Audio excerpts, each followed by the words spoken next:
The smarter you are, the better you are at being wrong. Not because you lack information, because of something far more subtle. Most people believe intelligence protects you from bad decisions. More logic, better analysis, fewer mistakes. That's the assumption. But that's not how it actually works. Intelligence doesn't prevent bad decisions. In many cases, it makes them worse.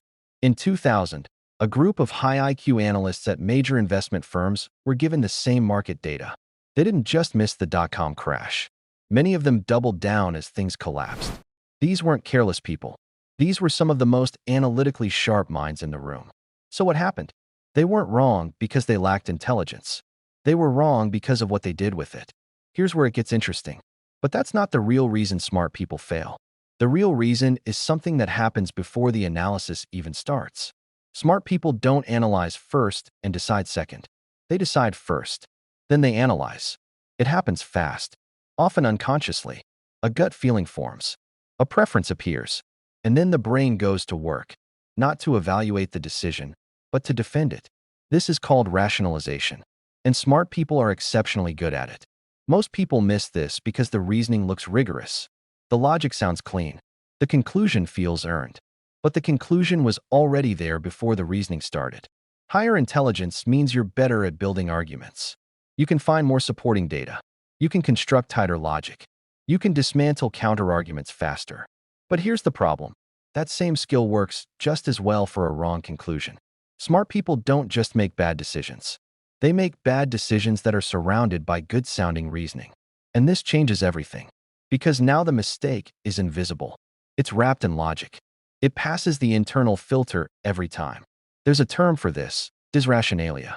It describes a pattern where high cognitive ability and poor real-world judgment coexist in the same person. Your IQ measures how well you process information. It doesn't measure whether you're questioning the right things. Smart people are fluent thinkers. And fluency feels like accuracy. It doesn't feel like bias. It feels like clarity. So the trap closes quietly. Here's the underlying pattern. Every person has beliefs they're emotionally attached to. About markets, about businesses, about people, about themselves. When intelligence is low, those beliefs get challenged by confusion, by others, by obvious failure. When intelligence is high, those beliefs get protected because the person is skilled enough to argue around every challenge. Elon Musk has talked about thinking from first principles. Jeff Bezos has a rule: stay in day one thinking. Never assume you already have the answer. These aren't motivation tactics. They're structural defenses against exactly this pattern.